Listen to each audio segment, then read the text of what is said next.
আজকে একজন আল্লাহর ওলি এখানে কদম রাখবেন, জোরে বলেন সুবহানাল্লাহ। আর যারা বলেন না সুবহানাল্লাহ। আপনাদেরকে অত্যন্ত মনোযোগ সহকারে শুনতে হবে।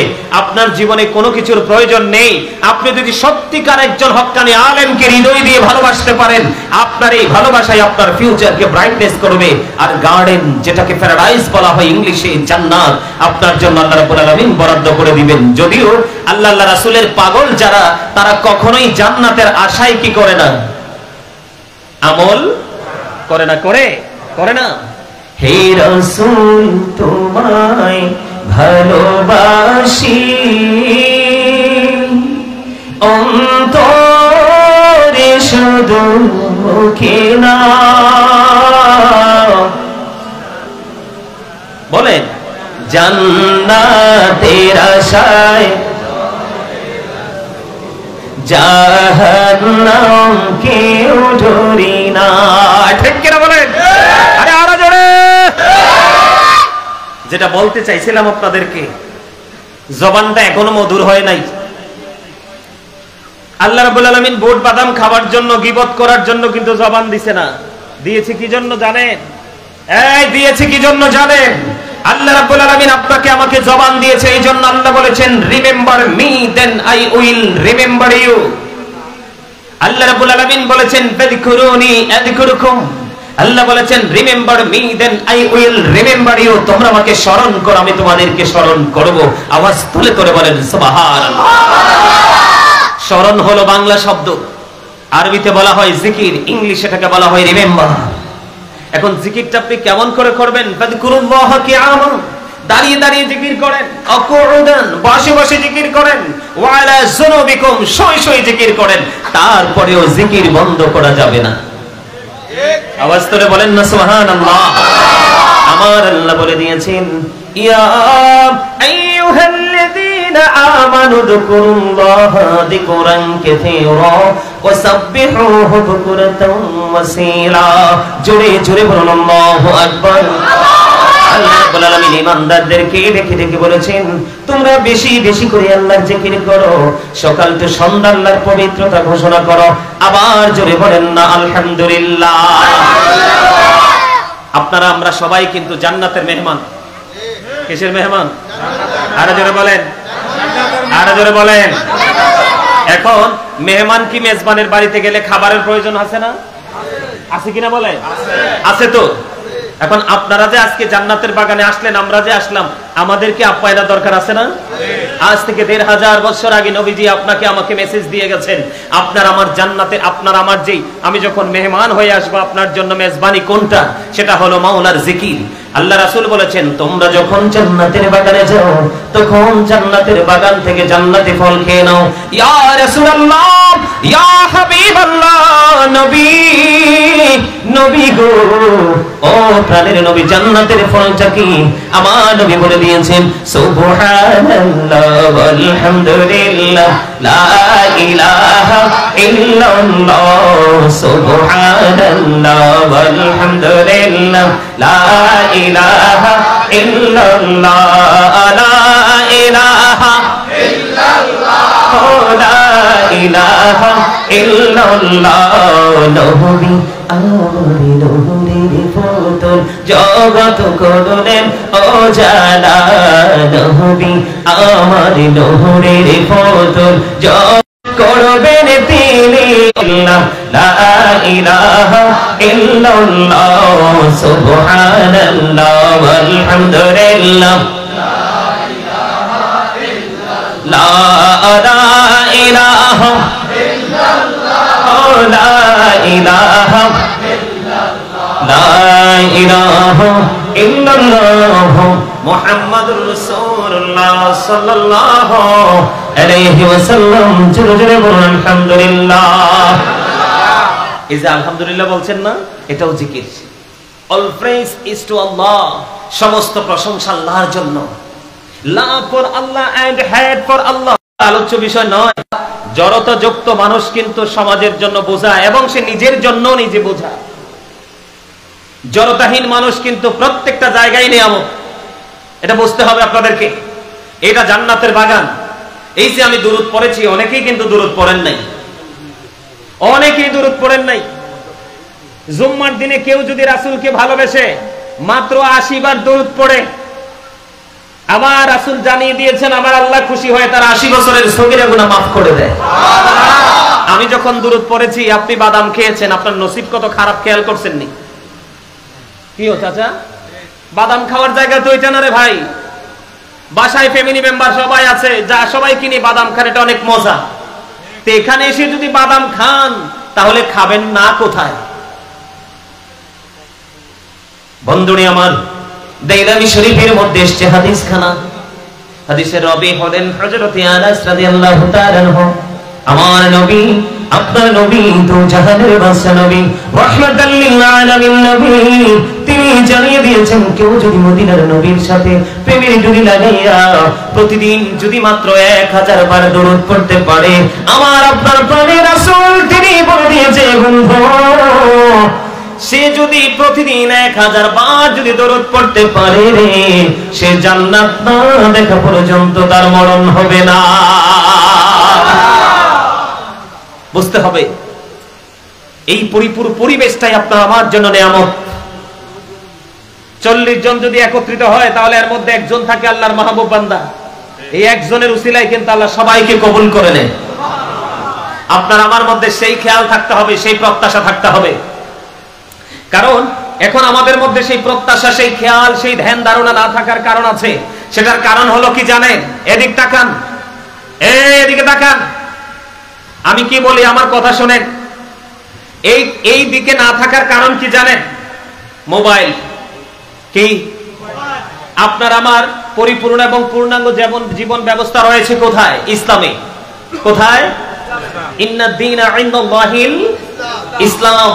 Islam is not only a religion but also complete code of life. পরিপূর্ণ এবং পূর্ণাঙ্গ জীবন ব্যবস্থা আপনার আমার রয়েছে ইসলামে। কোথায়? কথা বলেন। আজকে কি আমরা ইসলামের রঙে রঙিন হতে পেরেছি? কথা বলেন না কেন?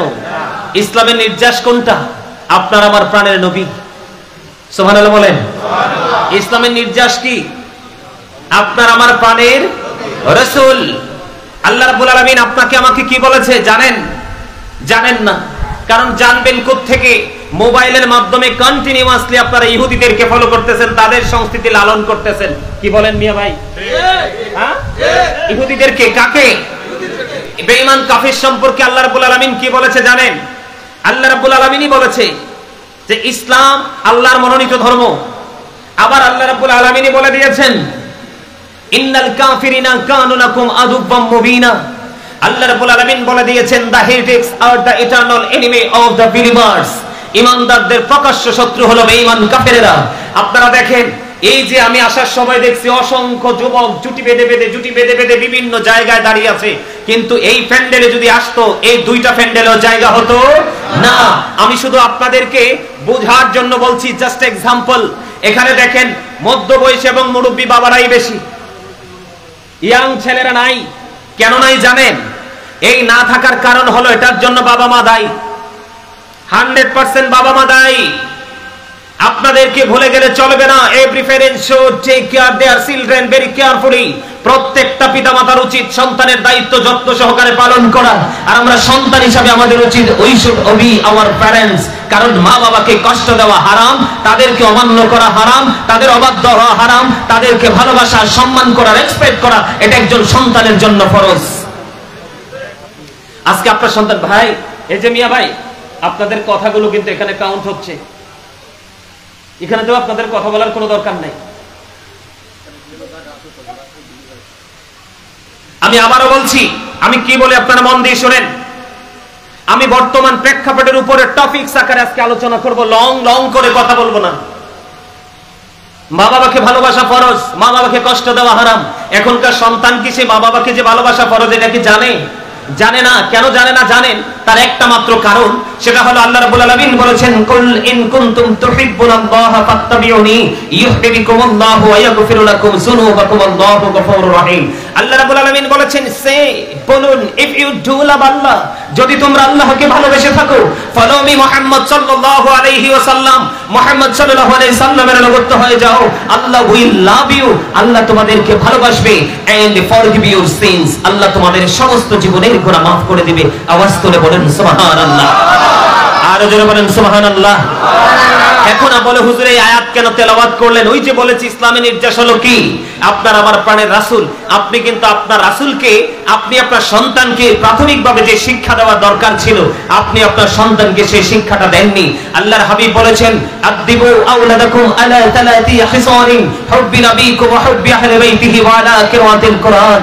রাসূল বলেছেন, বাবা যারা হয়েছেন, মা যারা হয়েছেন, আমি তাদেরকে বলি আবারও, every parent should take care their children very carefully. প্রত্যেকটা পিতামাতার উচিত তাদের সন্তানের দায়িত্ব যত্ন সহকারে পালন করা, কারণ সন্তান অমানুষ হয় মা বাবার কারণে, আবার মানুষ হয় মা বাবার কারণে। তার কারণ মা বাবার সিদ্ধান্তে যদি ভুল হয়, সন্তানের জীবনটা ভুলের দিকে চলে যাবে। আর এই সন্তানটা হতে পারে সমাজের জন্য অভিশাপ, জাতির জন্য অভিশাপ, এমনও হতে পারে গোটা বাংলাদেশের জন্য অভিশাপ। ঠিক কিনা বলেন? হতে পারে কি পারে না? আপনি যদি লাইন ক্রস করেন, আল্লাহর হাবিব কি বলেছেন, আদিবু আওলাদাকুম আলা তালাতি খিসালিন হুব্বি নবীকুম ওয়া হুব্বি আহলি বাইতিহি ওয়া আলা কিরাতিল কোরআন। রাসূল বলেছেন, তোমরা তোমাদের সন্তানদেরকে তিনটি বিষয় টিচিং দাও। ইয়া রাসূলুল্লাহ, ইয়া হাবিবাল্লাহ, নবী গো, তিনটি বিষয় কি? আমার নবীজি জানিয়ে দিয়েছেন, হুব্বি নবীকুম teach the love of the prophet, নবীর ভালোবাসা শেখাও, কারণ নবীর ভালোবাসার মধ্যে নেগেটিভ এবং পজিটিভ আইডেন্টিফাই করার, কম্পেয়ার করার সিস্টেম রয়েছে। ওমা কথা বলে না?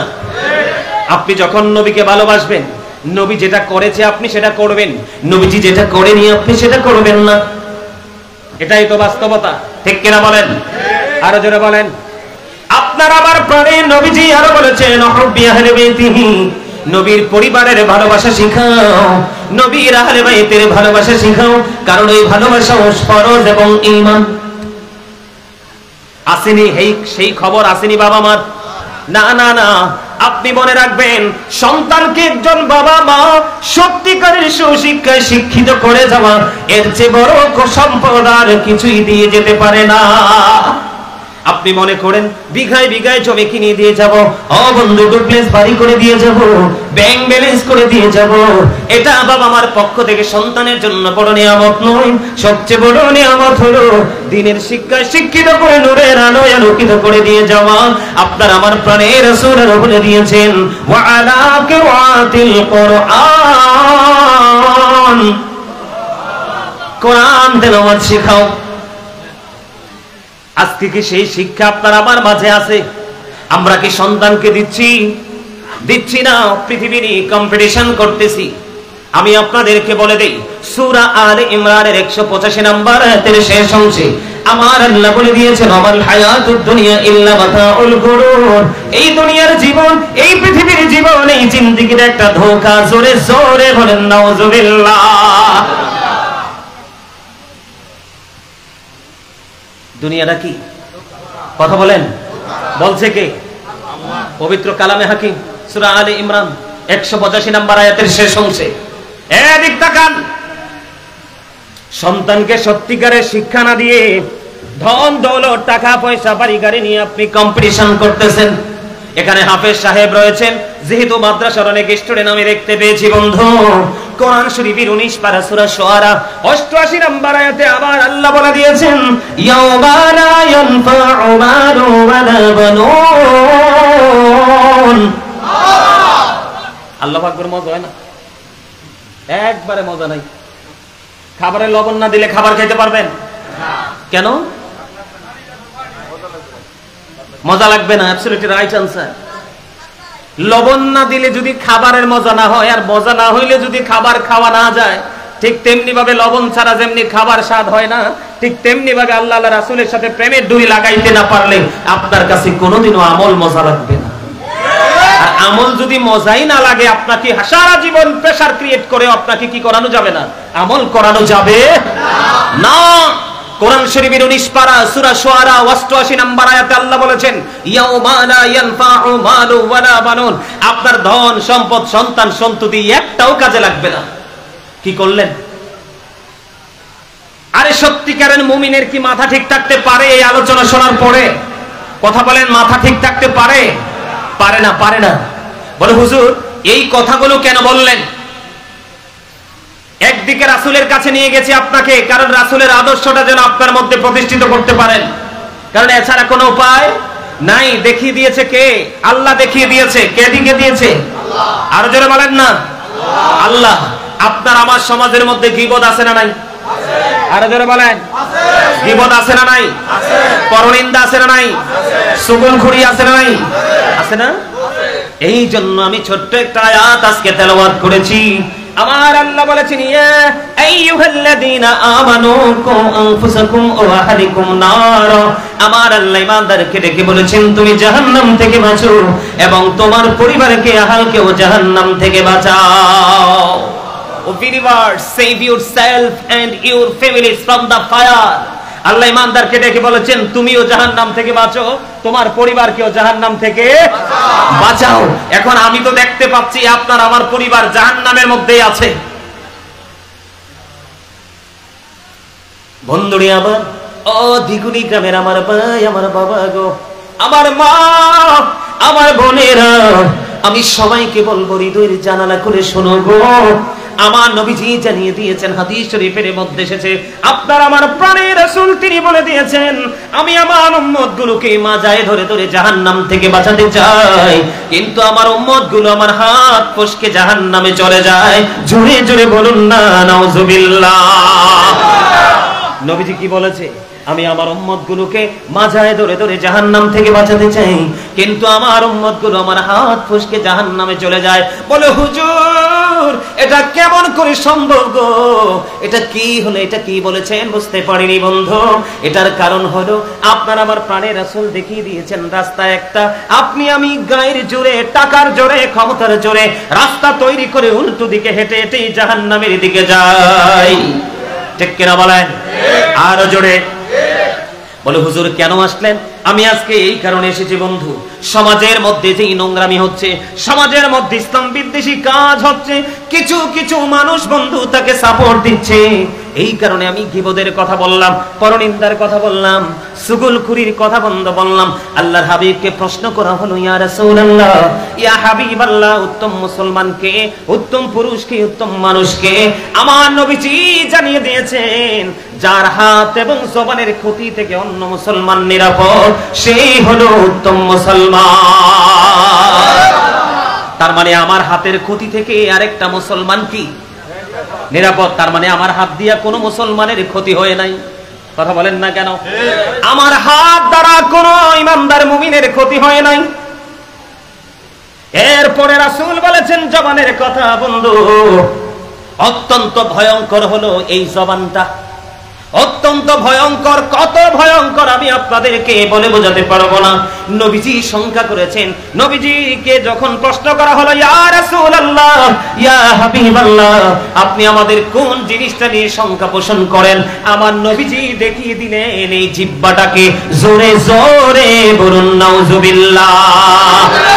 তাহলে জবান অত্যন্ত ভয়ঙ্কর। আপনারা মনে রাখবেন আমার নবীজি বলেছেন হাতের ক্ষতি এবং জবানের ক্ষতি থেকে অন্য মুসলমান যদি নিরাপদে থাকে তার চেয়ে উত্তম মুসলমান আর কেউ হতে পারে না। এখনকার বর্তমান প্রেক্ষাপটের মুসলমান হাত দ্বারা যেমনি একজন মুসলমানের ক্ষতি করে, ঠিক তেমনি ভাবে মুখ দ্বারা তার চেয়ে বেশি কৌশল খাটিয়ে মানুষের ক্ষতি করে। আছে না নাই? এই সুন্নিয়ত দিয়ে লাভ হবে কি? এই টুপি দিয়ে লাভ হবে কি? এই দাড়ি দিয়ে লাভ হবে কি? এই পাঞ্জাবি দিয়ে লাভ হবে কি? আল খেলনা দিয়ে বন্ধু লাভ হবে কি?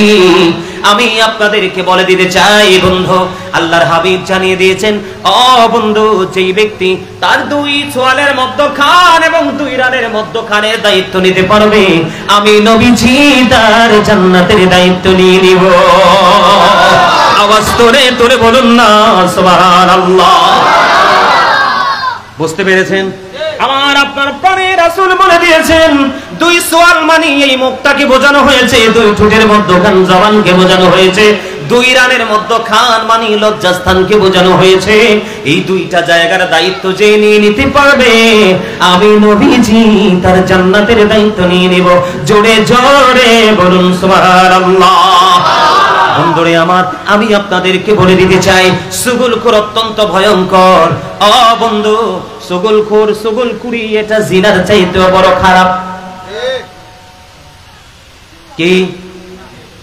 আর এই সুগুলখুরির মাধ্যমে সমাজের মধ্যে ফিতনা, খুনোখুনি, মারামারি সৃষ্টি হয়। কথা বলেন না কেন? ফিতনা তো আসাদ্দু মিনাল কতল। সমাজের মধ্যে ফিতনা সৃষ্টি করা হত্যার চেয়ে বড় জঘন্য অপরাধ। জোরে জোরে বলুন নাউজুবিল্লাহ। এখন যেটা জবান দ্বারা হয় কি হয় না? আর জোরে বলেন হয় কি হয় না? আমার নবীজি যখন মেরাজে গেলেন, মেরাজে যাওয়ার পরে একটা সম্প্রদায়ের কাছে গেলেন, যাওয়ার পরে দেখতে পেলেন তার হাতের নখগুলো অনেক বড় বড় তামার নখ। কিসের নখ? তামার নখ, অনেক বড় বড় তামার নখ। বন্ধু, এই তামার নখ দিয়ে সে তার মুখমণ্ডল এবং বুকের মধ্যে খামচাচ্ছে, খামচিয়ে বন্ধু গোস্ত আলাদা করে ফেলতেছে। আমার নবী জিবরিলকে প্রশ্ন করেন, ভাই জিবরিল বলে দাও না এটা কেরা কারা রে জিবরাইল? এবার বন্ধু আমার রাসূলকে জানিয়ে দিলেন, জিবরাইল ইয়া রাসূলুল্লাহ, ইয়া হাবিবাল্লাহ, নবী গো, ও প্রাণের নবী, তারা দুনিয়ায় মানুষের গোস্ত খেত, তার মানে তারা গীবত করত। জোরে জোরে বলুন নাউজুবিল্লাহ। আর জোরে বলুন না নাউজুবিল্লাহ।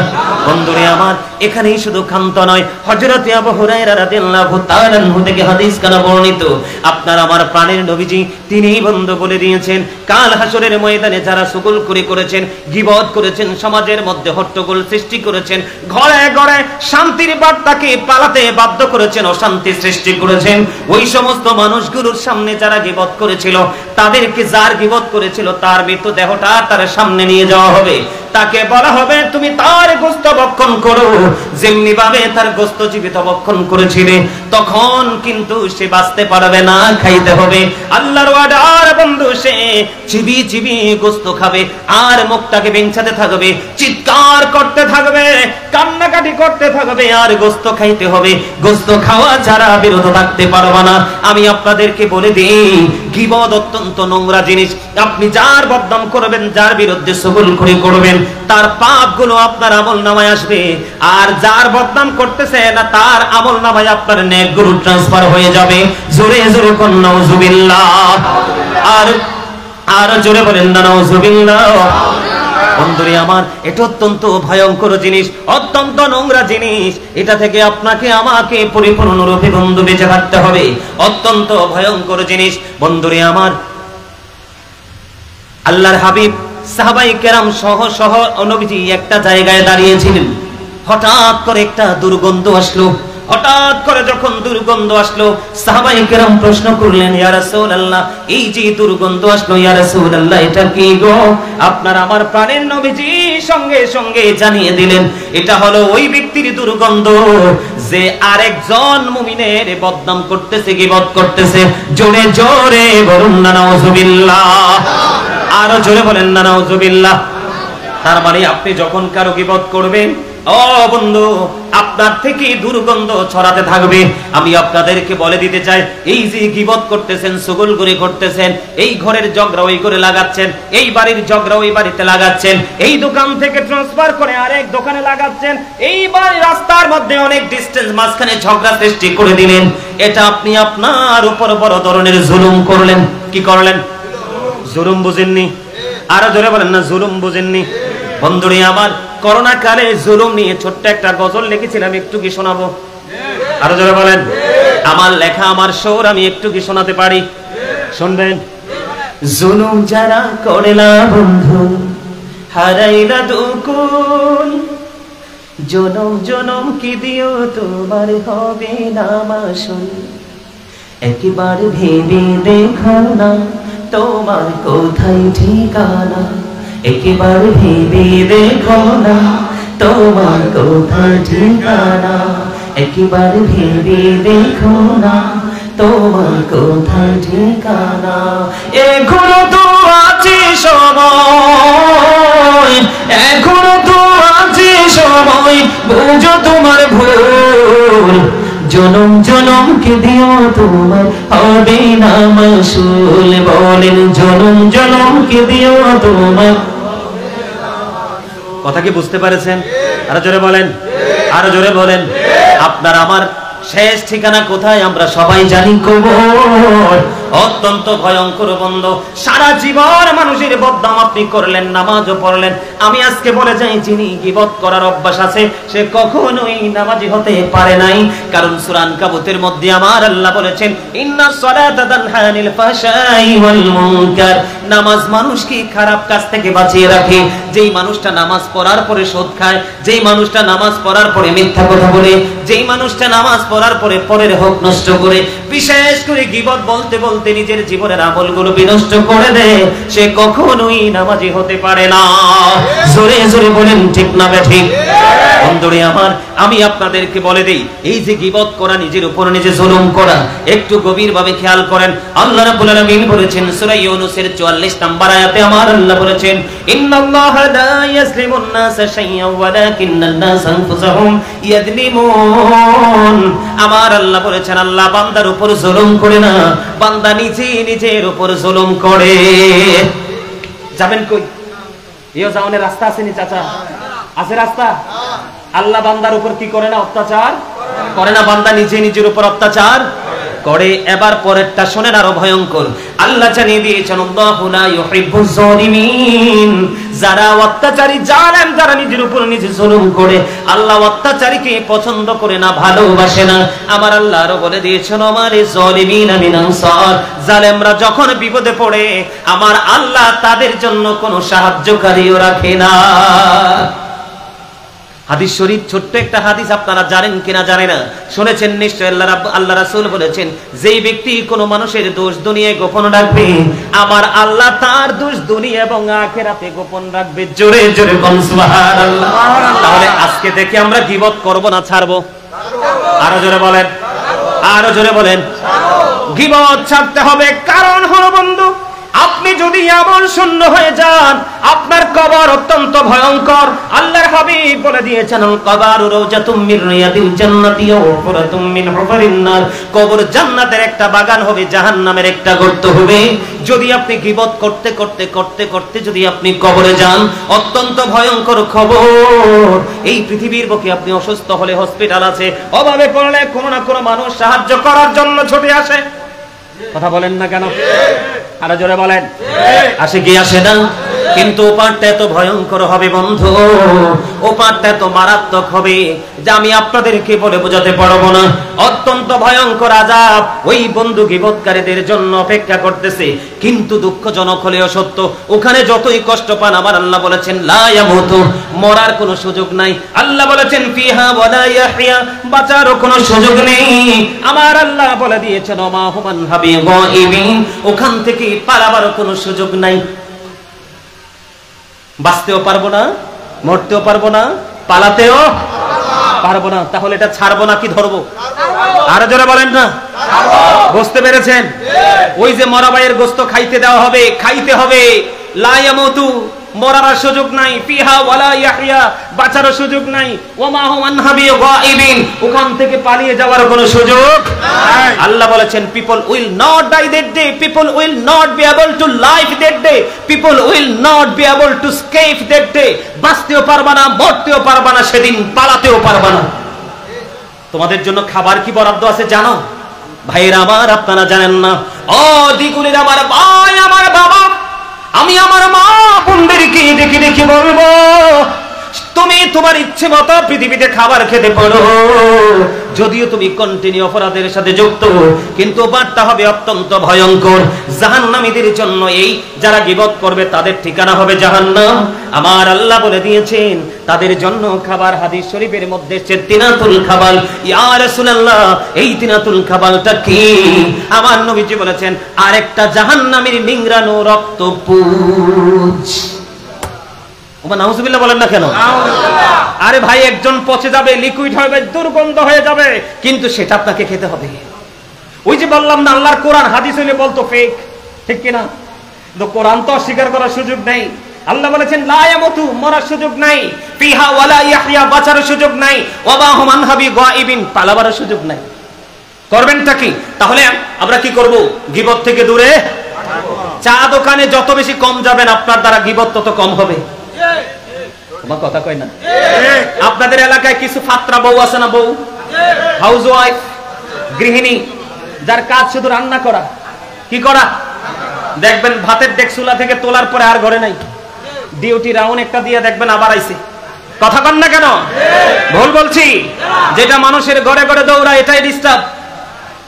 তেঁতুল গাছে কি আসে? তাল গাছে, আম গাছে, নারকেল গাছে। আরে না, নারকেল গাছে কলা ধরে।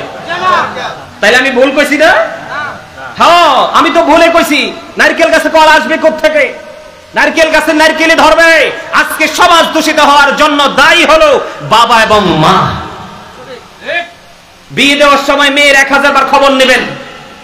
ছেলে বিয়ে করানোর সময়, মেয়ে বিয়ে দেওয়ার সময় ছেলের 1000 বার খবর নেবেন। তাহলে আর সমাজেই ভোগান্তি পোহাতে হবে না। এখনকার ছেলেরা ধর্মভীরু নয়। এটা হলো আরেকটা টপিক। গীবত নিয়ে যতটুকু বোঝার আশা করি বুঝে গেছেন। আর বেশি বললে ভুলে যাবেন। এবার আসেন, বর্তমান সমাজ দিয়ে আরেকটা আলোচনা করতে চাই। করব? আপনার কাছে থাকার কথা কোরআন, আপনার কাছে আছে মোবাইল। কথা বলেন না কেন? ছোট্ট ছোট্ট টপিকস। এখনকার ছেলেরা আল্লাহ রাসূলের প্রেমে মগ্ন না, গান বাদ্যযন্ত্র নিয়ে পাগল। কথা বলেন না কেন? সেটার জন্য দায়ী হলো বাবা মা। ওই যে বলেছি হাদিস শরীফ শিক্ষা তো দেন নাই। আমার দিকে তাকান, আল্লাহ রাসূলের হাদিস, the music and musical instrument will be increased. কিয়ামতের পূর্বক্ষণে গান বাদ্যযন্ত্র বেড়ে যাবে। এটা কিয়ামতের অন্যতম একটা আলামত। নাউজুবিল্লাহ বলেন। আরো জোরে। বিয়ের কথা হলেই বন্ধু মিউজিক, ব্র্যান্ড পার্টি। সুন্নাতে খাতনা হলেই বন্ধু মিউজিক শুরু হয়ে যায়। আমি আপনাদেরকে বলি, ছোট্ট টপিক দিয়ে দেই। আমার আপনার প্রাণের রাসূল বলে দিয়েছেন, মাঠে পানি দিলে যেমনি ফসল জন্ম হয়, গান থেকেও তেমনি মানুষের মনের গড়ে নোংরামি তৈরি হয়। আওয়াজ তুলে নাউজুবিল্লাহ।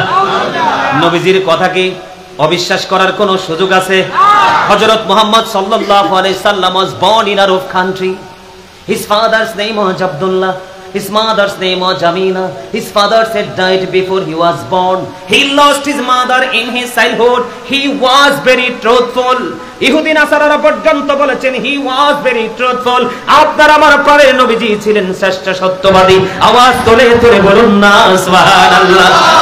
আর জোরে বলুন সুবহানাল্লাহ। আমার নবীজি বলেছেন, গানের আসরে যাওয়া পাপী লোকের কাজ। কান দিয়ে মন দিয়ে গান শোনা ফাসিকদের কাজ। গান শোনার পরে বলে ও ফ্যান্টাস্টিক। আছে না নাই? বিশেষ করে আমার চাচার মতো বয়সীরা বলে না, আমার দাদার মতো বয়সীরা বলে না, এখনকার যুগের সব ছেলেরাও বলে না, কিছু কিছু ছেলেরা বলে। যেই ব্যক্তি গান শোনার পরে বলল ফ্যান্টাস্টিক, ভেরি সুইট অথবা ভেরি নাইস, এইটা বলার সাথে সাথে আমার নবী বলেছেন, গান শোনার পরে যে মজা নিল, আমার নবীজি বলেছেন সে যেন কুফরি করে ফেললো। মনে রাখবেন হাদিস শরীফ 3টা অপশন। গানের আসরে যায় পাপী লোক, মন দিয়ে গান শুনে ফাসিক লোক, গান থেকে মজা নেয়া কুফরি, আর কুফরি করার পরে সে আর ইমানদার থাকে না। আমার নবীজিকে প্রশ্ন করা হলো, কি অত্যন্ত ভয়ঙ্কর একটা হাদিস শরীফ শোনেন। আমার নবীজি বললেন, কিয়ামতের পূর্বক্ষণে এক শ্রেণীর মানুষের চেহারাটা বিকৃত হয়ে যাবে, মাটির মধ্যে গ্রথিতকরণ করা হবে। ইয়া রাসূলুল্লাহ, ইয়া হাবিবাল্লাহ, নবী গো, ও প্রাণের নবী, সেই মানুষটা কি তাওহীদ মানবে না? আমার রাসূল বলেছেন সে তাওহীদ মানবে। ইয়া রাসূলুল্লাহ, সে কি রিসালাত মানবে না? আমার নবীজি বলছেন সে রিসালাত মানবে। ইয়া রাসূলুল্লাহ, তারপরেও কি তার এই সাজাটা বহাল থাকবে? আমার নবীজি বলেছেন শুধু তাই নয়, আমার নবীজি বলেছেন ইয়াসুমুন ওয়া ইয়াহুজ্জুন ওয়া ইউসাল্লুন, তারা নামাজ পড়বে, তারা হজ করবে, তারা রোজাও রাখবে, তারা আল্লাহও মানবে, তারা রাসূলও মানবে। ইয়া রাসূলুল্লাহ, তারপরেও কি তাদের এই সাজাটা বহাল থাকবে? নবীজি বললেন হ্যাঁ হ্যাঁ, তারপরেও তাদের এই সাজাটা বহাল থাকবে, কারণ তারা গান বাদ্যযন্ত্র প্রেমিক হবে। জোরে জোরে কোন নাউজুবিল্লাহ। গান বাদ্যযন্ত্রের প্রেমিক হবে এবং মদের আসরও সাথে বসাবে। নাউজুবিল্লাহ বলেন না কেন? আল্লাহ কোরআন খুলে দেখেন, আল্লাহ বলেছেন ইন্নামাল খামরু ওয়াল মাইসিরু ওয়াল আনসাবু ওয়াল আজলামু রিজসুম মিন আমালিশ শাইতান। জোরে জোরে কোন নাউজুবিল্লাহ। একবার বলেন আল্লাহু আকবার। বন্ধু, মদ, জুয়া, মূর্তি, ভাগ্য গণনা, ঘৃণ বস্তু শয়তানের কাজ। আপনারা বলেন শয়তান ইমানদারের বন্ধু না শত্রু? Satan is the eternal enemy of the believers. ইমানদারদের প্রকাশ্য শত্রু হলো শয়তান। কিন্তু আপনাকে যদি আমি চমৎকার একটা মেসেজ দেই, সত্যিকারের মুমিন যারা, মুত্তাকি যারা, আল্লাহ তাদেরকে স্পেসিফিক ভাবে বলে দিয়েছেন, ইন্না কাইদা শাইতান কানা দাঈফা। আল্লাহ রাব্বুল আলামিন বলেছেন শয়তান ডিসিপশন ইজ ভেরি উইক। শয়তানের ধোঁকা মুমিন মুত্তাকিদের জন্য একেবারে দুর্বল। হাজার চেষ্টা করেও মুমিনকে ধোঁকা দিতে পারে না। আওয়াজ তুলে বলেন না সুবহানাল্লাহ। আমরা মুমিন হতে চাই। মনে রাখবেন প্রত্যেকটা মুসলমান কিন্তু মুত্তাকি নয়, কিন্তু প্রত্যেকটা মুত্তাকি মুসলমান। আল্লাহ রাব্বুল আলামিন বলেছেন উইদ্দাত লিল কাফিরিন, কাফিরদের জন্য জাহান্নাম বরাদ্দ করে রেখেছেন। উইদ্দাত লিল মুত্তাকিন, মুত্তাকিদের জন্য জান্নাত বরাদ্দ করেছেন। আল্লাহ কাফির বেঈমানকে বলবে ইউ গো টু হেল, জলদি চলে যাও জাহান্নামে। আর যারা মুত্তাকি আল্লাহ বলবেন ইউ গো টু প্যারাডাইস, তোমরা জান্নাতে চলে যাও। আওয়াজ তোলে তোলে বলেন না সুবহানাল্লাহ। গান বাদ্যযন্ত্র সম্পর্কে লম্বা করা যাবে, আর করব না, কারণ আমার মূল আলোচনা বাকি রয়ে গেছে। কারণ আমার উদ্দেশ্য হলো বর্তমান প্রেক্ষাপট। কারণ আমি চোখ মেললেই দেখি চারপাশে শুধু অন্ধকার। আপনারা হয়তো দেখেন বিশাল বিশাল অবকাঠামো তৈরি হচ্ছে, রাস্তাগুলো ডেভেলপ হচ্ছে, বাচ্চাগুলো কলেজ ইউনিভার্সিটিতে পড়তেছে, আসলে কিন্তু তারা ক্যারেক্টারলেস হয়ে যাচ্ছে। আমার কথা বলে না কেন? ভুল বলছি ভাইজান? 100% ক্যারেক্টারলেস। কিন্তু আপনার আমার হওয়ার কথা ছিল গুড ক্যারেক্টার সম্পন্ন পারসন, কিন্তু আপনি আমি ক্যারেক্টারলেস। তার কারণ ওই যে ইসলামের যে রং আমার গায়ে লাগাতে পারিনি। আল্লাহ যেন আমাদেরকে গুড ক্যারেক্টার সম্পন্ন পারসন হতে পারি, আল্লাহ যেন আমাদেরকে সেই তৌফিক দান করে, সকল বলুন আমিন। সম্মানিত উপস্থিতি, আমি আপনাদেরকে হৃদয় থেকে বলছি, আমি আমার দেশ এবং দেশের মানুষকে আমি অনেক ভালোবাসি। I love my country and countries people. আওয়াজ তুলে বলেন আলহামদুলিল্লাহ। এই জন্য আমাকে যদি মাহফিল কমিটির টাইম বিষয় দেয় একটা, আমি আলোচনা করার চেষ্টা করি 5টা বিষয়ের উপরে, তবে টপিকস আকারে। কারণ আজকের এই মাহফিল হচ্ছে, আগামী দিন বাঁচলে না আবার যদি কখনো দেখা হয় হবে, নয়তো তো জীবনের শেষ মাহফিল। আমার টার্গেট হলো এই মাহফিলটা আমার জীবনের শেষ মাহফিল মনে করে, এই জন্য অত্যন্ত সচেতনতার সাথে গুরুত্ব দিয়ে আলোচনাগুলো করার চেষ্টা করি। গেল গান বাদ্যযন্ত্র, সমাজের মধ্যে সবচেয়ে বড় বোঝা হয়ে গেল বাবা মা। কথা বলেন না কেন? এখনকার ছেলেরা বিয়ে করার পরে বাবা মাকে আর নিতে চায় না, বাবা মা সবচেয়ে বড় বোঝা হয়। আমি এই দিগুলি বড়ুরা, দিগুলি গ্রামের ইয়াং মেনদেরকে বলে দিতে চাই, paradise of the child under the feet of the mother, মায়ের পায়ের নিচেই তোমার সন্তানের জান্নাত। তুমি মায়ের কলিজায় আগুন দিয়ে গোটা পৃথিবীর নারীকে খুশি করো, তোমার জান্নাত নসিবে জুটবে না। কারণ আল্লাহ রাব্বুল আলামিন অপেক্ষা থাকে সন্তানের পক্ষে। মা নিয়ে একটা পজিটিভ সিটি লেখে, মায়ের একটা পজিটিভ সিটি তোমার পুরো ফিউচারকে ব্রাইটনেস করতে পারে। আওয়াজ করে বলেন না সুবহানাল্লাহ। নবীকে প্রশ্ন করা হলো, ইয়া রাসূলুল্লাহ, ইয়া হাবিবাল্লাহ, নবী গো, ও প্রাণের নবী, নবী গো, আমার কাছ থেকে সবচেয়ে উত্তম আচরণ পাওয়ার হক কার বেশি? আমার নবীজি বললেন ক্বালা উম্মুকা, তোমার মা। খেয়াল করেন, আবার প্রশ্ন করা হলো ক্বালা সুম্মা মান, তারপরে কে? নবীজি বললেন ক্বালা উম্মুকা, তোমার মা। আবার প্রশ্ন করা হলো ক্বালা সুম্মা মান, তারপরে কে? নবীজি বললেন ক্বালা উম্মুকা, তোমার মা। আবার প্রশ্ন করা হলো ক্বালা সুম্মা মান, তারপরে কে? আমার নবীজি বললেন ক্বালা আবুকা, তোমার বাবা। ছোট্ট একটা বড় এক লম্বা হাদিস, ছোট্ট একটা অংশ বিশেষ আমি আপনাদেরকে শোনাই। আল্লাহর একজন প্রিয় বান্দা ছিল, যার নাম ছিল হযরতে জুরাইজ। এমন একজন আল্লাহওয়ালা ছিল, এমন একজন বুজুর্গ ছিল বন্ধু, তিনি আপনার আমার মতো লোকালয়ে আমল করতো না, তিনি লোকালয় থেকে একটু দূরে গিয়ে আমল করতে তিনি পছন্দ করত। দিগুলি গ্রামের যুবক, দুই কুলে শোনো, এই ছোট্ট হাদিসের অংশ বিশেষ আমি তোমাদেরকে বাঁচানোর জন্য এসেছি রে বন্ধু। এই জন্য বলে দিতে চাই, ওই যুবকটা মাটির একটা হুজরা বানালেন ইবাদত করার জন্য। একদিন জুরাইজ নামাজের নিয়ত বেঁধে ফেললেন। ওই নামাজের নিয়ত করা অবস্থায় তার মা চলে গেলেন, যাইয়া বাহির থেকে ডাকে, বাবা জুরাইজ তুমি কোথায়? বের হয়ে আসো। জুরাইজ তো নামাজের নিয়ত বেঁধে ফেলেছেন। জুরাইজ আল্লাহকে ডেকে ডেকে বলে, আল্লাহ, আমি কি নামাজ পড়বো নাকি মায়ের ডাকে সাড়া দিব? তিনি মায়ের ডাকে সাড়া না দিয়ে নামাজ শেষ করলেন। নামাজ শেষ করার পরে তিনি বাইরে আসলেন। বাইরে এসে দেখে আজকে মা নাই। বুখারী শরীফের হাদিস, মা চলে গেছে। আজকের দিন চলে গেল।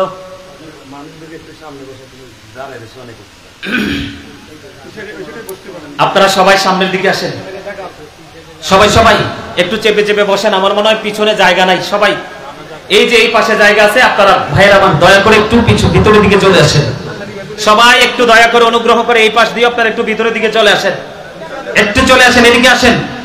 সবাইকে বিনীতভাবে অনুরোধ করছি। এগুলো থাক, এইটাই তো বড় অস্ত্র। গোটা পৃথিবী এগুলা ছাড়া চলবে না। ওয়াজ গাজী সুলাইমানদের তো পাইলেন নইলে এটা ছাড়া। কারণ বর্তমান যুগের আধুনিকতার ছোঁয়া লাগছে এটার মাধ্যমে, এদেরকে অনার করা দরকার। আমি এদেরকে অনারেবল পারসন মনে করি। এই সবাইকে বলছি আসেন, সবাইকে বলছি আসেন, আসেন সবাই আসেন।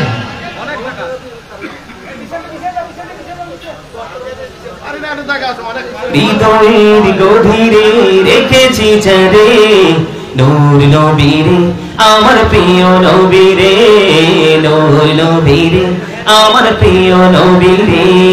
হৃদয়ের গভীরে রেখেছি চাঁদে নূর নবীরে আমার প্রিয় নবীরে, নূর নবীরে আমার প্রিয় নবীরে।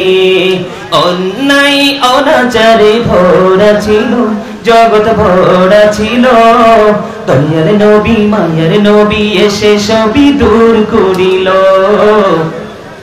দয়ার নবী মায়ার নবী এসে সবই দূর করিল। এমন নবীর শানমান কি করে করি বয়ান, এমন নবীর শানমান কি করে করি বয়ান, সেই নবীকে ভালোবাসি মনে প্রাণে রে। নূর নবীরে আমার প্রিয় নবীরে, নূর নবীরে আমার প্রিয় নবীরে। জোরে জোরে বলেন মারহাবা। বন্ধু নামাজ শেষ করে জুরি চাইয়া দেখলেন মা নাই। আজকের দিন চলে গেল, পরের দিন আবার আসলেন মা। আবার এসে দেখেন জুরিস নামাজরত অবস্থায়। আজকেও মা ডাকে, জুরিস মায়ের ডাকে সাড়া দেয় না। তিনি নামাজ চালিয়ে গেলেন। আজকেও মা চলে গেল। 2 দিন খেয়াল করেন, হাদিস শরীফের মধ্যে এসেছে।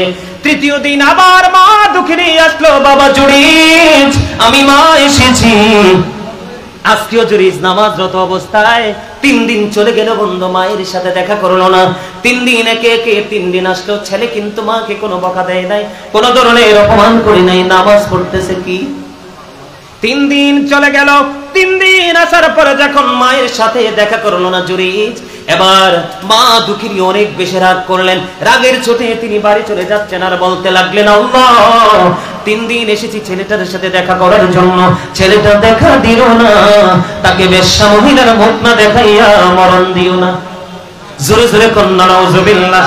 বন্ধু ওয়াল্লাহি আল্লাহর কসম করে বলছি রে, ও বরুরা দিগুড়ি গ্রামের আমার ভাই আমার বাবারা, তোমরা হৃদয় করে শোনো, আল্লাহর কসম করে বলছি, মা দরখাস্ত দিতে দেরি রে, আমার আল্লাহ কবুল করতে দেরি হলো না। পাশেই বসবাস করত এক বেশ্যা মহিলা। ওই বেশ্যা মহিলা বন্ধু অন্য পুরুষের সাথে মেলামেশা করেছে। তখনই বেশ্যা মহিলা প্রেগন্যান্ট ছিল।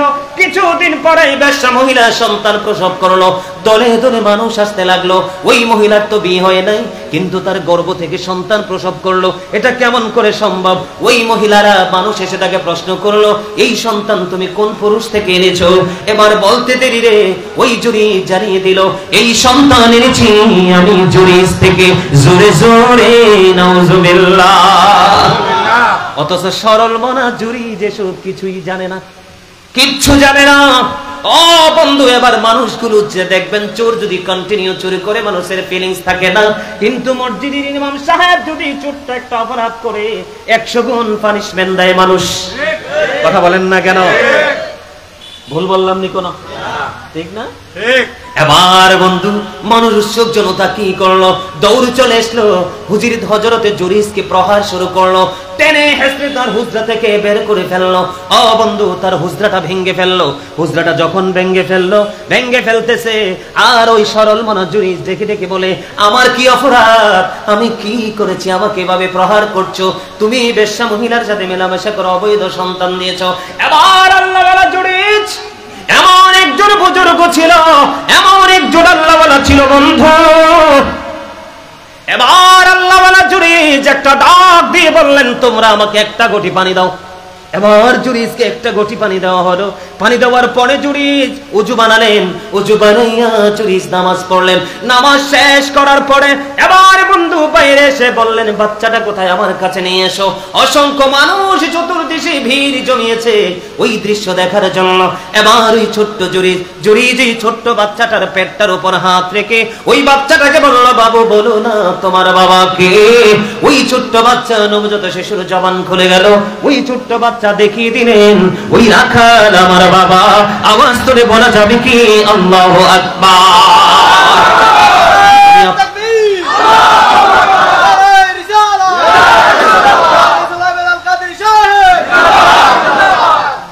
সুন্নিয়তের প্রেমের বাগানে স্লোগান নিয়ে দিলে প্রেম জমে না, ঠিক না বেটি? এতক্ষণে মোটামুটি একটু মজা আসছে, ঠিক না বলেন?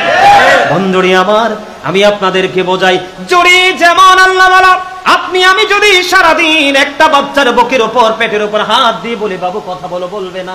কিন্তু জুরি যেমন আল্লাহ বলা বুজুর্গ ছিল, হাতটা দিতে দেরি রে, বাচ্চাটা কথা বলতে দেরি করলো না। ও বন্ধু, ওই জুরি যদি মায়ের অভিশাপের কারণে যদি বন্ধু তার চরিত্রে কলঙ্ক লাগে রে, তুমি আমি তো জুরিজের মতো না। এই জন্য বাবা মার সাথে কথা বলতে 1,00,000 বার, অসংখ্য লক্ষ বার বিবেচনা করে করতে হবে। মা বাবা যদি একটা বার যদি বলে রে তোমার জন্য জাহান্নাম, বন্ধু এগিয়ে চলে আসবে। জোরে জোরে বলেন না নাউজুবিল্লাহ, আর জোরে বলেন নাউজুবিল্লাহ। মাকে নিয়ে একটা হাদিস বললাম, বাবাকে নিয়ে যদি না বলি অনেকেই মনে কষ্ট পাবে, বলে আমরা তো বাবা, হুজুর তো বাবা নিয়ে কিছু বললো না। বন্ধু, বাবার মর্যাদাও কম না। যেই সন্তানের উপর বাবা নারাজ রে, এই সন্তানের উপর আমার আল্লাহ নারাজ। বন্ধু, একজন জনৈক ব্যক্তি এসে নবীজিকে প্রশ্ন করলেন, নবী গো, আমার বাবা আমার উপার্জিত সম্পদ নিজের মতো করে খরচ করতে চায়। এবার আমার নবীজি বললেন, তোমার উপার্জিত শুধু তোমার উপার্জিত সম্পদ না, তুমি নিজেও তোমার বাবার সম্পদ। শুধু তোমার পকেটের টাকা না, তোমার বাবা চাইলে তোমাকে তোমার ইচ্ছে মতো করে তোমাকেও খাটাতে পারবে, তুমি না শব্দ বলতে পারবা না। জোরে জোরে কন্যা সুবহানাল্লাহ। বন্ধু, এই বড়ুয়া দিগুলির যুবক আমি তোমাদেরকে বলে দেই, আমি তোমাদেরকে একটা এক্সাম্পল দেই বন্ধু বোঝার জন্য। আমি যে হাদিয়া পাই ওই হাদিয়াগুলো আমি নিজে খরচ করি না, আমি নিয়ে আগে মায়ের কাছে দেই। 5 টাকা প্রয়োজন হলে মার কাছ থেকে খুঁজে নিয়ে খরচ করি। এটা তোমাদের জন্য বড় একটা শিক্ষা হতে পারে। তাহলে মা বাবা কি কষ্ট দেওয়া যাবে? যাবে না। আশা করি ছোট্ট করে বলেছি, বুঝতে পেরেছেন একটা টপিক। এবার আসেন, আপনার আমার যুব সমাজের আরেকটা অবনতির মূল কারণ বলবুনি, রাগ হইবুনি, কথা বলেন না কেন?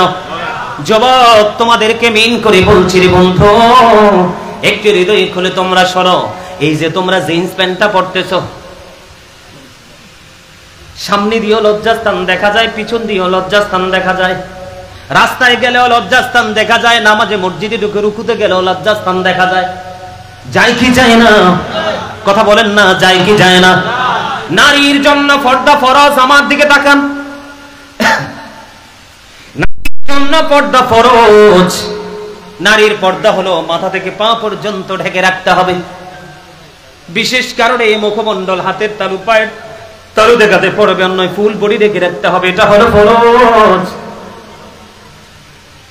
আর পুরুষের ফরজ হলো কি, নাভি থেকে নিচ পর্যন্ত পুরোটা ঢেকে রাখা ফরজ। এখন আপনারা বলেন, যেই ছেলেটা জিন্স প্যান্ট পরে সেই ছেলেটার কি ফরজ আদায় হইছে? কথা বলেন না কেন? সে যখন প্যান্টটা পরে নাভির নিচে থাকে, কথা বলেন না কেন? কোথায় থাকে? নাভির নিচে থাকে। বুখারী শরীফের মধ্যে এসেছে হাদিস খানার নিচে, তার নিচে দিয়ে টাকনুর নিচে থাকে। হাফ প্যান্ট পরে, ফুল প্যান্ট পরার পরে হাঁটু বরাবর আবার কাটাও থাকে। কথা বলেন না কেন? আছে না নাই? আমি যুবক বন্ধু তোমাদেরকে বলে দিতে চাই, তোমরা যদি পোশাক পরে সারা জীবন নামাজ পড়ো, এই নামাজ দিয়ে আল্লাহ পর্যন্ত পৌঁছাতে পারবা না। কারণ নামাজ শুধু পড়লে চলবে না, পোশাকের কন্ডিশনের দিকে খেয়াল রাখতে হবে, তোমার পবিত্রতার দিকে খেয়াল রাখতে হবে, মানসিক পবিত্রতা, শারীরিক পবিত্রতা, পোশাকের পবিত্রতা, সব কিছুর দিকে খেয়াল রেখে চলতে হবে। অন্যথায় তোমার ইবাদত দিয়ে আল্লাহর দরবারে তুমি নিয়ামতের পরিপূর্ণ বান্দাদের অন্তর্ভুক্ত হতে পারবা না। একদিন মসজিদের মধ্যে আমার নবীজি অবস্থান করতেছেন, এক ব্যক্তি এসে নামাজের নিয়ত করলেন, এদিকে তাকান। নামাজের নিয়ত বাঁধার পরে নবীজি বললেন তুমি ওযু করে আসো। তিনি নামাজ ভেঙে ওযু করতে গেলেন, ওযু শেষ করে এসে তিনি আবার নামাজের নিয়ত বাঁধলেন। নবীজি আবার বললেন তুমি ওযু করে আসো। আবার তিনি ওযু করে আসলেন, এসে তিনি আবার নামাজের নিয়ত বাঁধলেন। আমার নবীজি বললেন তুমি ওযু করে আসো। হুজুর এসে গেছে, দেন তাকবীর দেন না, এই যে ওই যে মাইক্রোফোন ওখানে আছে, স্লোগান দেন।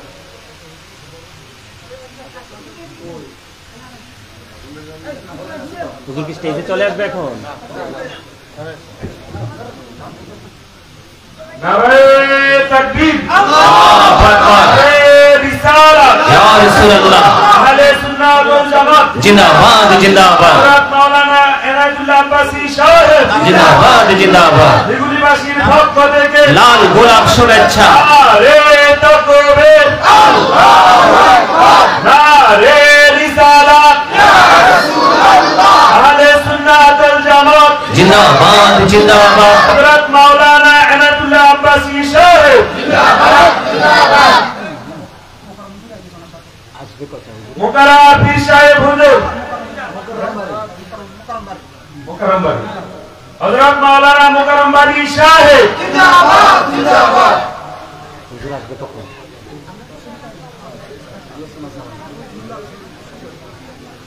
সম্মানিত উপস্থিতি, তো বারবার আল্লাহর হাবিব বললেন কি করে আসো, ওযু করে আসো। তার কারণ কি জানেন? তার পোশাকটা টাকনোর নিচে ছিল। কোথায় ছিল? কথা বলেন না কেন? তার মানে টাকনোর নিচে পোশাক রেখে কি করা যাবে না। শুধু নামাজ তা না, কোন ক্ষেত্রেই পুরুষের, ইমানদার পুরুষের টাকনোর নিচে পোশাক যেতে পারবে না। এই দিকে খেয়াল রাখতে হবে। কি করতে হবে? এই সমস্যা আমাদের মধ্যে আছে না নাই? এদিকে তাকান, আছে না নাই? এই মিয়া বেঈমান কাফেরেরা নারীদের জন্য পাতলা পোশাক আবিষ্কার করে ফেলেছে। এখন নারীরা পাতলাটা ছাড়া পছন্দই করে না। ঠিক কিনা বলেন? নারীও শেষ, আর পুরুষকে শেষ করছে জিন্স প্যান্ট দিয়া। কি দিয়া? মনে রাখবেন, যার লজ্জা নাই তার ঈমান নাই। ম্যাক্সিমাম ছেলে জিন্স প্যান্ট পরে তার লজ্জাস্থান সামনে দিয়েও ফাঁকা, পিছন দিয়েও ফাঁকা। এতে আপনি বলেন তো তার কি লজ্জা আছে? আরো যেরকম আছে। এত সমস্যার সমাধান কি একদিনে করা সম্ভব? সম্ভব না। এবার আসেন, এই আমার দিকে তাকান। আপনাদের এলাকায়, আমাদের বাংলাদেশে মিলাদ কিয়াম নিয়ে কিন্তু কি আছে? দ্বন্দ্ব আছে না নাই? মিলাদের সুস্পষ্ট দলিল আছে কোরআনে। কথা বলেন না কেন? আরো জোরে, আরেকটু মহব্বতে। আল্লাহ কোরআনে কি বলেছেন? কুল বিফাদলিল্লাহি ওয়া বিরহমাতিহি ফাবিযালিকা ফালইফরাহু হুয়া খায়রুম মিম্মা ইয়াজমাউন। আল্লাহ রাব্বুল আলামিন বলেছেন, হাবিব আপনি জানিয়ে দেন। সুবহানাল্লাহ বলেন, আল্লাহু আকবার বলেন। আমাদের কাছে যে আল্লাহর নিয়ামত এসেছে, আল্লাহর ফজল এসেছে, আল্লাহর রহমত এসেছে, আল্লাহ আল্লাহর হাবিবকে বলতেছেন, হাবিব আপনি জানিয়ে দেন। সেই সুবাদে ফালিয়াফরাহু, তোমরা আনন্দ উৎসব করো। আর যারা কন্যা সুবহানাল্লাহ বলতেছে কি? এই একটু গভীরভাবে শোনেন। আমাদের মধ্যে কিন্তু ঝগড়া লাগাই দিতেছে এক শ্রেণীর মৌলবী। কথা কয় না কেন? মিলাদ শব্দের অর্থ জন্ম বৃত্তান্ত। নবীজি কি বিলাদত মুবারক হয় নাই? নবীজির কি শুভ আগমন হয় নাই? যদি নবীজির বিলাদত মুবারক হয়, শুভ আগমন হয়, তাইলে তো মিলাদ হইছে। কথা বলেন না কেন? তা আমরা নবীজির আগমনে কি গান বাদ্যযন্ত্র করব? কথা বলেন না কেন? জুলুস করব, রেলি করব, অতিথি আপ্যায়ন করব, ওয়াজ মাহফিলের আয়োজন করব, জিকিরের জলসা করব, এটাই তো করব। তো এটা আপনি বেদাত বলেন কোন আকলে? কথা বলেন না কেন? বেদাত বলেন কোন আকলে? আল্লাহ রাব্বুল আলামিন বলেছেন, আমি তোমাদের জন্য পাঠিয়েছি সিরাজুম মুনিরা, উজ্জ্বল প্রদীপ, নূরাম মুবিন, সুস্পষ্ট আলো। আল্লাহ সে আলো পেয়ে কি করবো? আল্লাহ বলেছেন ফালিয়াফরাহু, তোমরা আনন্দ উৎসব করো। আনন্দ উৎসব করলে লাভ হবে কি? আমার আল্লাহ বলেছেন হুয়া খায়রুম মিম্মা ইয়াজমাউন, এই উল্লাস করা তোমাদের পুঁজি করা সম্পদ চাইতে দামি। আল্লাহ কি মিলাদের দলিল? কথা বলেন না কেন? আরো জোরে। যেই ব্যক্তি একটি দিরহাম খরচ করবে মিলাদে, কোথায়? আবু বকর সিদ্দিক রাদিয়াল্লাহু তাআলা বলছেন সেই ব্যক্তি আবু বকরের সাথে জান্নাতে বন্ধু হয়ে যাও থাকবে। আপনি কি চান? আবু বকর কি সস্তা জিনিস, সোজা জিনিস? আরে এত বড় নিয়ামত আপনি বলেন বেদাত। বেদাত বললে কি মানবেন? এই মিলাদের মধ্যে যত আমল করা হয়, একটা আমল, প্রত্যেকটি আমলের দলিল কোরআনে আছে। কথা বলেন না কেন? কোরআন তেলাওয়াতের দলিল কি কোরআনে নাই? তা আমরা শুরু তো করি কোরআন দিয়ে। কথা বলেন না কেন? এরপরে কি করি? দুরূদ পড়ি। পড়ি কি পড়ি না? তো আমরা দেখেন না, আমরা সুন্নি আলেমরা সবাই, আরেকটা কথা মনে রাখবেন, আহলুস সুন্নাহ ওয়াল জামাত ইজ দ্য বেস্ট পার্টি। একমাত্র আহলুস সুন্নাহ ওয়াল জামাতের অন্তর্ভুক্ত মানুষগুলোই জান্নাতে যাবে, বাকিগুলোর ঠিকানা উল্টা দিকে। You have to go to hell. বিলাদ বেদাত বলে নবীর সাথে বেয়াদবি করেছ, তোমার ঠিকানা হবে জাহান্নাম, কেউ আটকাতে পারবে না। কথা বলেন না কেন? দুরুদের দলিল কোরআনে নাই? আরো যারা বলেন আছে না নাই? জিকিরের দলিল এতক্ষণ দিছি না আগে আগে? কথা বলেন দিছি কি দিছি না? তাহলে সবগুলো আমল মিলাদের কোথায় আছে? কোরআনে। বুঝি নাই? হুজুর না পড়বো? আচ্ছা আমি একটু পড়বো। আচ্ছা ঠিক আছে, এদিকে তাকান। এই আপনারা হজে গেছেন না? কথা বলে না কেন? আরে হজে গেছেন কি গেছেন না? গেছেন তো। নবীজির রওজায় গেলে বসনের সুযোগ আসেনি?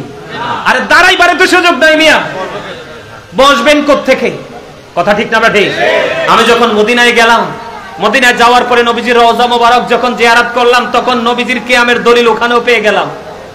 বলো হুজুর কেমনে? ওই এক দরজা দিয়ে ঢুকো আর এক দরজা দিয়ে বের হও। আরে আমি তো দাঁড়াইতে চাইছি, তোমরা এখানে দাঁড়াইলে কেউ বেদাত, ওখানে আশেকরা দাঁড়াইতে চায়, দাঁড়াইবার সুযোগ নাই। ঠিক কিনা বলো? কোন কিতাব পড়ছো মিয়া? ভালো কিতাব পড়ার সৌভাগ্য হয় নাই। সারা জীবন খালি খয়রাত করতে করতে করতে করতে মোল্লা হইছো, আজকে মিলাদ পড়লে দূরে বেদাত ফতোয়া দাও। তোমার দুই পকেট বড় বেদাত। কথা বলেন না কেন? আরো জোরে। যারা বেদাত বলে তাদের চারপাশে খোঁজ নিয়ে দেখেন, বেদাতের একবার বাসা বেঁধেছে। কথা বলেন না কেন? আরো জোরে। সম্মানিত উপস্থিতি, সাহাবাই কেরাম, হাসান ইবনে সাবেত তো মসজিদে নববীর মিম্বরে দাঁড়াইয়ে নবীজির শান গাইছে, বৈশা তো গায় নাই। হাসান ইবনে সাবেত মসজিদে নববীর মিম্বরে দাঁড়িয়ে দাঁড়িয়ে নবীজির শান গেয়েছেন, বসে বসে গায়নি। তো হাসান ইবনে সাবেতের তুলনায় আপনি আমি তো অনেক অপরাধী। আমার তো আরো বেশি বেশি করে এক্সাম্পল যদি দেই, দলিলের তো কোনো প্রয়োজন নাই। আমি মনে করি বুদ্ধিমান মানুষের জন্য, আমাদের কাছে সমাজের কোন নেতা আসলে আমরা তাকে দাঁড়িয়ে সম্মান করি না? কথা বলেন না কেন? যারা বেদাত বলে ফতুয়া দেয়, জাতীয় সঙ্গীত গাওয়ার সময় বুকে হাত দিয়ে ওমারে মা এত নরম হইয়া গায়, আর আমরা নবীর প্রেমে আশেকরা দাঁড়াইয়া নবীকে সালাতু সালাম দিলে কৌমা তারা বহু বেগুন বেদাত। নাউজুবিল্লাহ কোন? অত আজিরুহু ওয়া তুআক্কিরুহু, help him and respect him. তোমরা আমার হাবিবকে সাহায্য করো এবং সর্বোচ্চভাবে সম্মান করো। দাঁড়ায় নবীজিকে সম্মান করা কি করা? আপনারা বলেন নবীজি জিন্দা না মুর্দা? নবীজি সশরীরে জিন্দা। কি? আরো জোরে বলেন। নবী যদি মৃত হতো, নামের আগে মরহুম হতো, নূর নবীকে মরহুম বলতে সাহস না পাই কোন, দুজাহানে নাই কেহ তাহার সমতুল, দুজাহানে নাই কেহ তাহার সমতুল। নবী যদি মানুষ হতো, মানুষ পরিচয় কালেমায় থাকতো, পাক কালেমায় পরিচয় আল্লাহরই রাসূল, দুজাহানে নাই কেহ তাহার সমতুল। ঠিক কিনা বলে? আরো জোরে। কথা কি বুঝে আসছে? হ্যাঁ, বুঝে রাখতে হবে।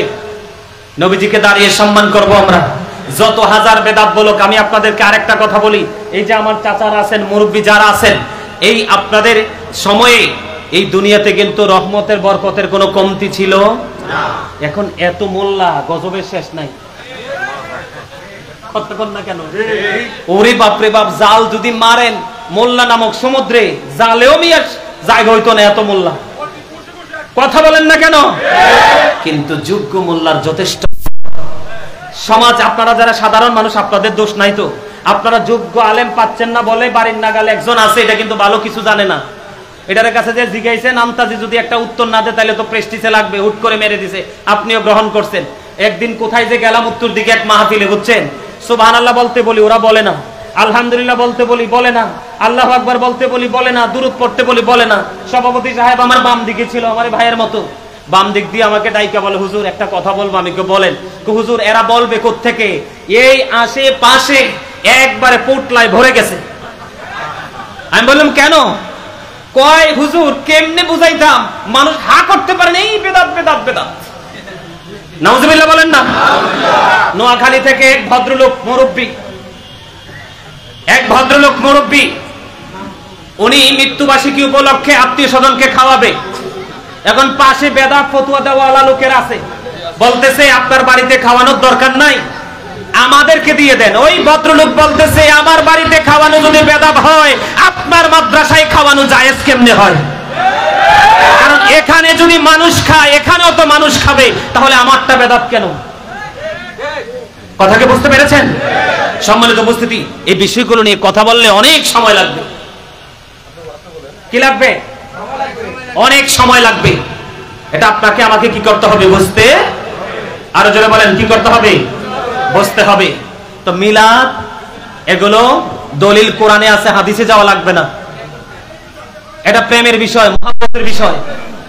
যার সিনায় যত বেশি হচ্ছে তত বেশি নবীর প্রেমে মিলাদ পড়বে, দুরূদ পড়বে। কথা বলেন না কেন? আরো জোরে। আমরা আল্লাহর হাবিবের সাথে প্রেম করতে চাই কি চাই না? প্রেমের ডুরি লাগাইতে চাই কি চাই না? আমাদের সেই প্রত্যাশা আছে কি আছে না? সম্মানিত উপস্থিতি, আবার অনেকে বলে মিলাদ পড়া বেদাত কেন বলে জানেননি? যারা বেদাত বলে তারা মনে করে যে নবীজি মনে হয় আমাদের মতো। নাউজুবিল্লাহ। আরো জোরে বলেন, নবীজি কার মতো? নবীজি কখনোই আমাদের মতো হতে পারে না। নবীজি আজ থেকে 1500 বছর আগে বলেছেন, ক্বালা আইয়ুকুম মিসলি, তোমরা কে আছো আমার মতো? কেউ কিন্তু